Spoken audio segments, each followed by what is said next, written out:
So how y'all doing today? I thought I'd come out here today and test out my new anti-gravity rain pants that I just got in the mail yesterday. The Weather Channel told me I had 80% chance of rain all day, so I thought it'd be a great time to test them out. They didn't bother to tell me that it was going to snow. So I'm up here. I just left Lily Lake, which is where I camped the other day on my other video, and heading down to Lizard now. Got just a dusting of snow, just enough to cover things up, make it ankle twisting hiking. It's bad enough with everything saturated with water that everything's slicker than snot for stepping. But now I get snow on top of it, so I can't see what I'm stepping on anyway. Hopefully we'll survive. Not going to videotape too long. I'm going to have to get my over mitts on. My fingers are getting cold already. I've been up here since 10 o'clock. Let's see, what time is it? 2:17. Doing a 17-mile figure 8 loop up here today. It, like I say, I started at 10, no rain. At 11, I was at about 1,500 feet, and it was starting to snow. Yeah, it's still snowing bits and pieces, but not much. It's pretty much stopped now. Like I say, it's dumped enough just to make things a mess. Make you have to look for the trail in places a little closer.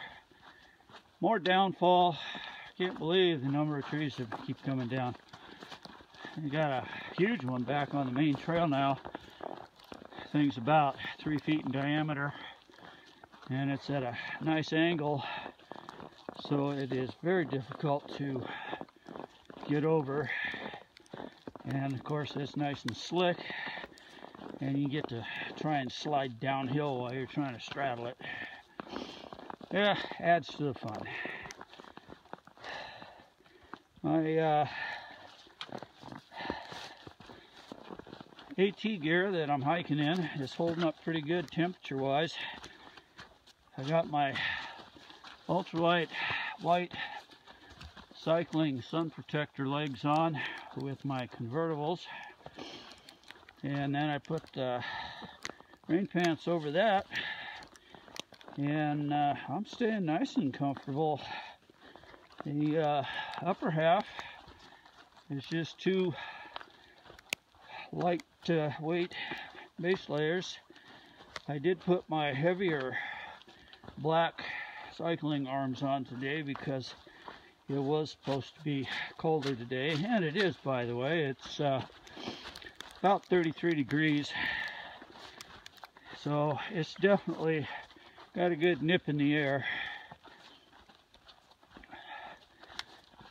So I should be, let's see, I'm about, oh, I got a nice rock crossing here to make. Hope it's not slick. There we go. Anyway, once I get to Lizard Lake, I'll have about, let's see, maybe 3.5 miles to go back to the car. I'm really hoping that this snow didn't drop any lower level than the 1,500 that I've seen it at, because my little car is worthless in the snow. I'll give you another short clip here. This we're dropping down in elevation pretty fast, and we're still getting quite a bit of snow. It's just light dusting coming down, but the wind's blowing it out of the top of the tree, so it makes it look like we're getting more. Anyway, something I was gonna mention before, just tripped over my own rock there. Gotta watch where I'm going. I'm actually doing some other testing while I'm out here, and it involves the gear. I'm firm believer in having a compass whenever I'm outdoors, especially in the mountains. And I know there's been a lot of talk on the AT Facebook pages about they're worthless, you don't need them. You just follow the white blazes, blindly follow the white signs, and hope you don't miss one.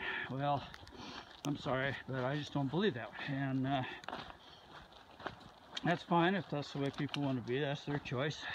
Hiker's choice, as they say, you know. Nobody says you have to do something. So, anyway, there was a posting the other day about somebody asking about a compass for their phone, and that's when I remembered, hey, my iPhone has a compass already on it.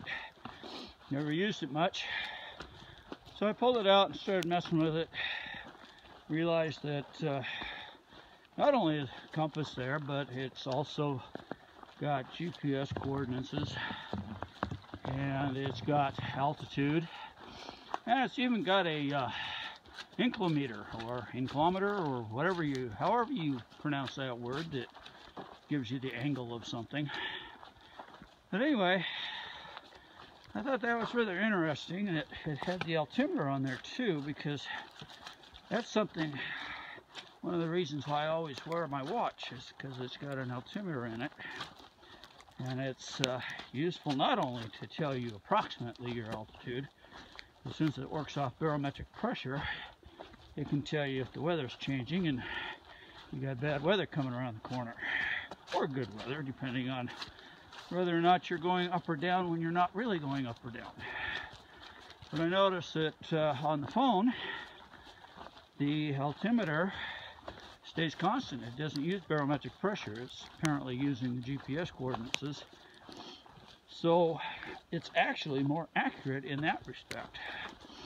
So I kind of like that. So I've been double checking my compass periodically against my good old standby analog compass.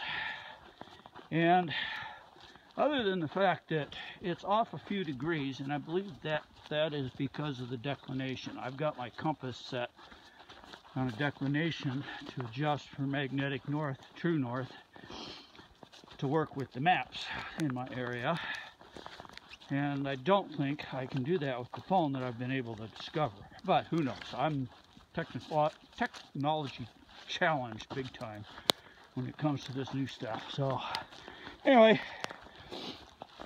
I thought that was interesting, and as I say, I've been checking it out periodically as I'm traveling through my hikes here the last few days, that just to get a comparison, and I think it's gonna work pretty good. So I might finally, since I got my compass and learned how to use it back in 1990 when I joined the Everett branch of the Seattle Mountaineers after damn near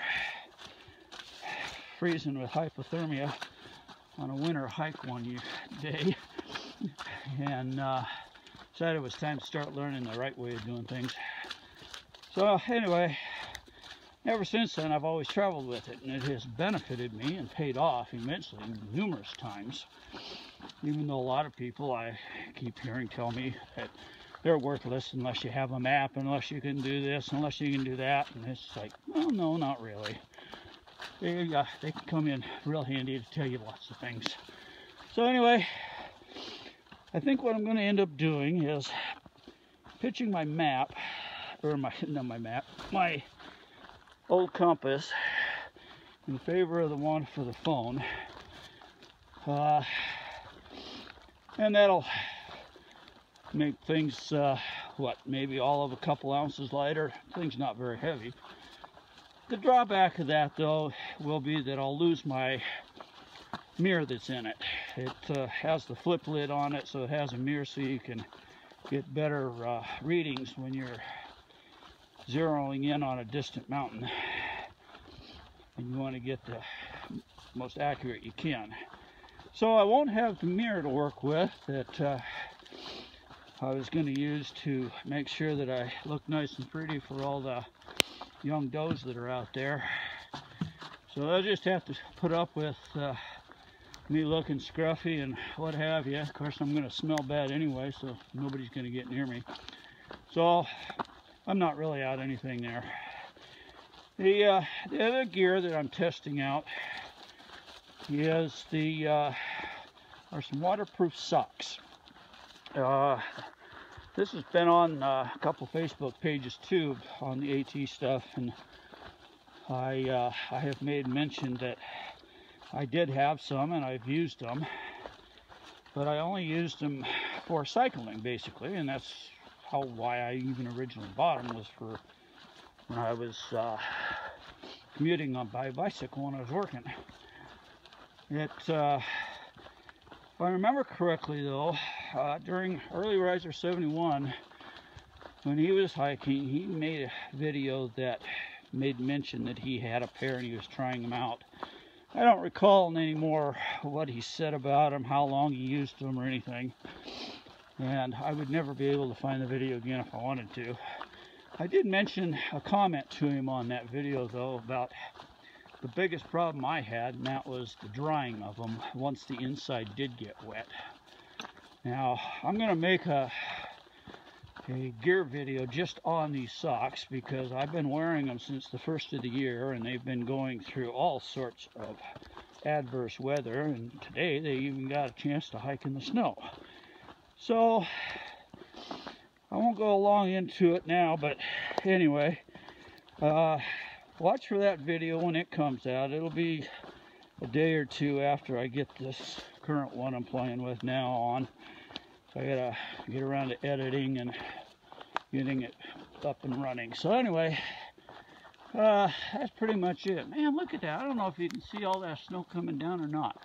It's got these light, nice flakes coming in. Nothing sticking. Well, it is kind of. What's interesting is I'm out of where the snow was, below it snow level, but yet now its snow level's dropping. So much for the rain, but I did get a chance to play in the snow again, first time this year. All right, so with that,